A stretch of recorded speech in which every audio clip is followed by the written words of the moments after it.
Hello and welcome to CloudFolks HUB. My name is Bhavesh Atara. Now, you are very much aware about EKS cluster creation. We have three modes to create EKS cluster. We have quick configuration with EKS auto mode. We have custom configuration with EKS auto mode, or we have custom configuration with EKS auto mode disable. Now, no matter which option you are going to choose, you have to set up cluster IAM role and node IAM role in advance before you are going to create EKS cluster. In this video, I am going to explain you what is the use case of this IAM roles. So let's start.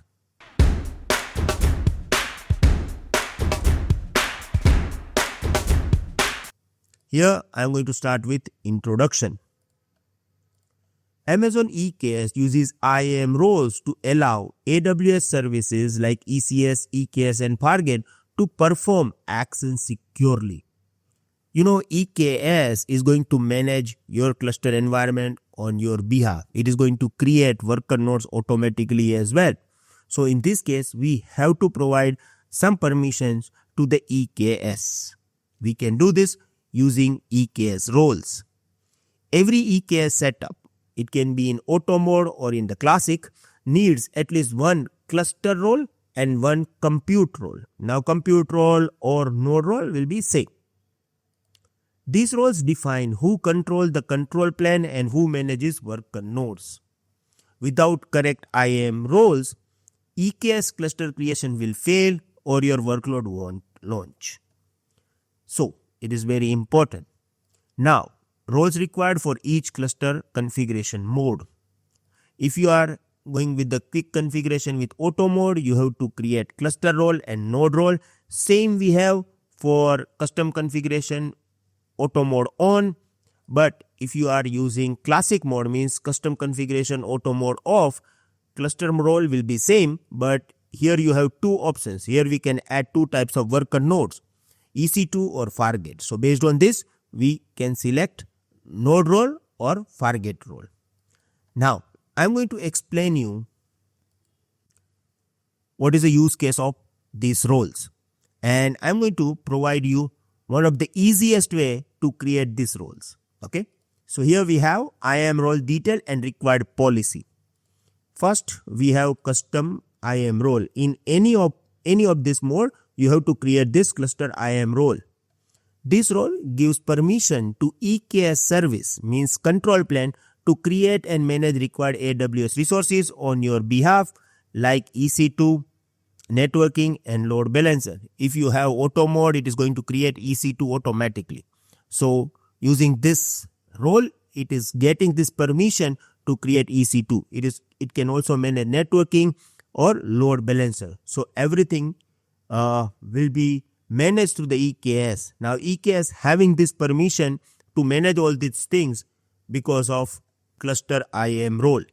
Now you are thinking about where is permission, where is policy, because when we are creating role, the biggest confusion is which policy to attach. You don't need to worry about this. Watch entire video. I'm going to provide you easiest way to understand which policy we can attach.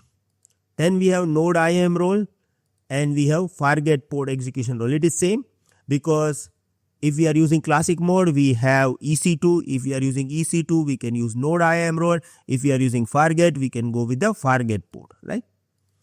So use case is almost similar. The role gives permission to the EC2 instance worker nodes that are part of the EKS cluster.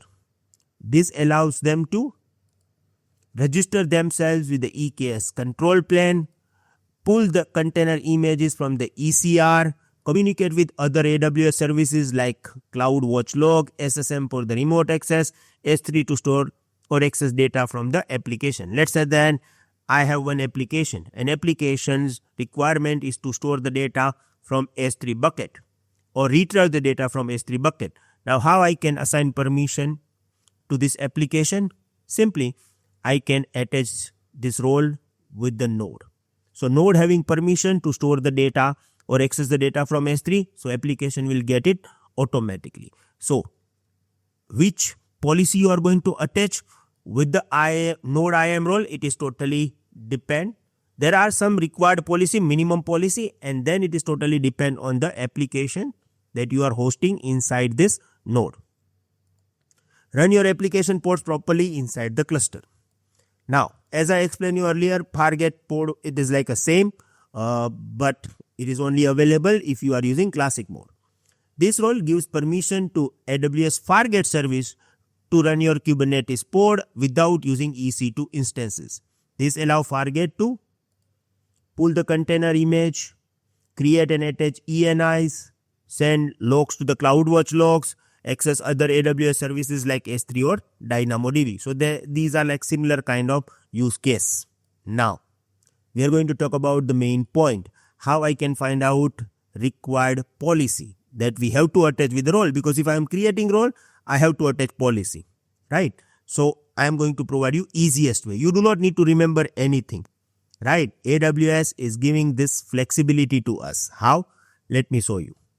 Sorry to interrupt you. I know you guys are enjoying our video a lot because our final ultimate goal is Solution Architect Certification exam. To reach the destination, we required full videos. Path number 1, our 6-in-1 program. Our 6-in-1 program include all prerequisite skills which is needed as a cloud engineer. It include 24/7 support, lifetime update, section-wise practice test, full course practice test with tips and tricks by Bhavesh Atara, how to do exam preparation course, weekly lifetime live session with Bhavesh Atara, and 6 AWS project with documents. Path number 2, you can enroll by paying 499 and get Hindi and English, both the languages, videos of AWS. The choice is yours how to create your success story by choosing best one. Best of luck. Thank you.